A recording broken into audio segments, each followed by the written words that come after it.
Nous sommes sur notre série des exercices corrigés en langage C++, chapitre pointeur. L'exercice qu'elle nous demande quoi? Il veut qu'on écrit un programme qui contient les fonctions suivantes. Une fonction qui saisit un tableau de grand N entier, une fonction qui affiche le tableau de grand N entier, une fonction qui transfère dans un tableau T1 toutes les valeurs paires. Notez bien, les tableaux sont utilisés comme des pointeurs. Alors, l'utilisateur va insérer des données dans le programme et le programme va recracher des résultats. Passons à code blocks. Nous sommes sur code blocks là, on va inclure nos bibliothèques. D'abord, on va zoomer ça. Voilà. La bibliothèque qui contient les instructions de base. Elle se nomme IO. Stream. Voici, c'est intégré maintenant. Ça, c'est la structure de base de tous les programmes en C++. Maintenant, on va déclarer nos fonctions. Maintenant, la fonction qui va permettre de saisir un tableau de grand N entier. La fonction se nomme saisir tableau.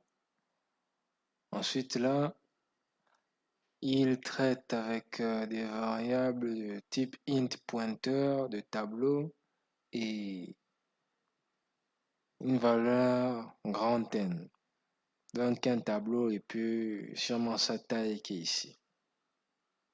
Là, on va donc afficher entrée grand N qui correspond à la taille du tableau, entier pour le tableau. On va afficher ça, après on va déclarer une boucle for. Une boucle for initialisée à 0 qui s'arrête de compter quand c'est inférieur à grand N, donc la taille du tableau. Ensuite, ça va défiler là, tableau, les éléments, on va afficher 1.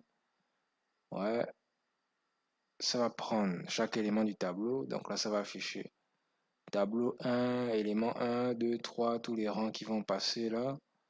Ensuite, on va récupérer tout ce que l'utilisateur va mettre. Maintenant, on va faire la fonction qui affiche le tableau grand N entier. Donc, ça va se nommer afficher tableau. Ça traite avec une constante qui est donc le tableau là, pointeur, et grand N encore pour sa taille. C'est la même chose là, sauf qu'on a mis une constante maintenant, juste là.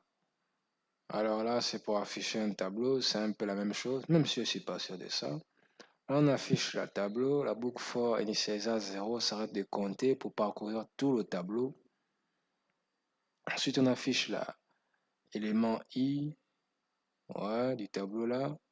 Si l'élément est inférieur à grand N-1, donc la taille du tableau -1, on prend cet élément, on met virgule. Ok, d'accord. Et après là, c'est pour sauter chaque ligne. Je crois que tous les éléments qui seront affichés auront des virgules, virgules, virgules, je crois. Je crois en fait.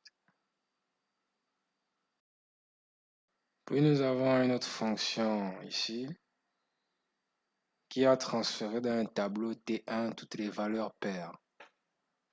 Nous avons donc là la fonction transférer, on a nommé transférer paire, composée du tableau qui va donner une constante, voilà, du tableau, la taille de ce tableau-là grâce au grand N, le pointeur int i, ça pointe là comme ici, donc le tableau T1, et ça c'est la taille du tableau T1. Donc nous avons deux trucs là, le tableau et puis le T1, deux tableaux. On va d'abord déclarer une variable qu'on va initialiser à 0, c'est la taille du tableau T1. Là, on va déclarer une boucle for initialisée à 0 qui s'arrête de compter quand c'est inférieur à grand N, donc la taille du tableau. On va ajouter une condition maintenant. Si le tableau, donc si un élément du tableau, quand on va diviser ça par 2, son reste de 0, ça veut dire quoi? Qu'il est divisible par 2. Donc ça veut dire que c'est un nombre pair. Et là, vous avez T1. On va dire que les éléments du tableau, là, qui seront donc pairs, vont rentrer dans le tableau T1. Voilà. Et là, on va incrémenter, incrémentation de la taille du tableau, etc., etc.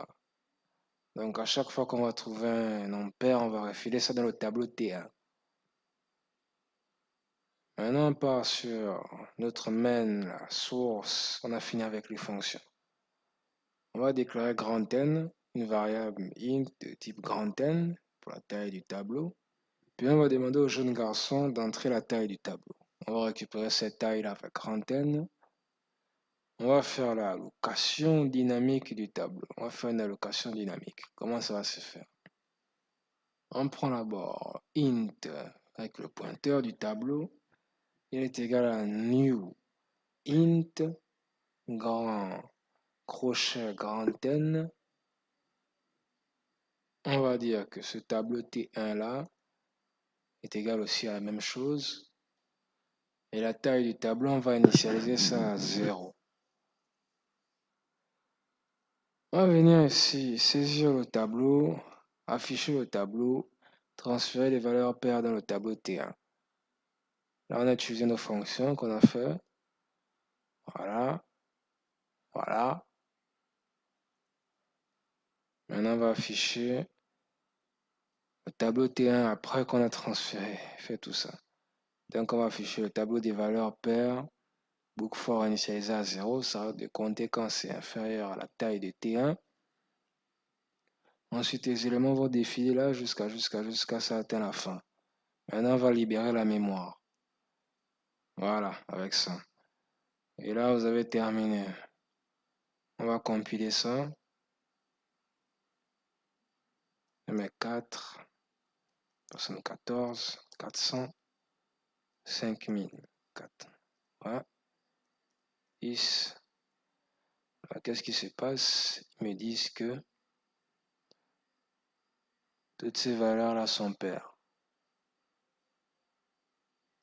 Je vais un peu essayer de faire le contraire. Si je mets 4 et je mets 0 et je mets 1, je mets 44, 22. Ok, il trouve vraiment les valeurs paires, mais beaucoup de chiffres que j'écris sont pairs.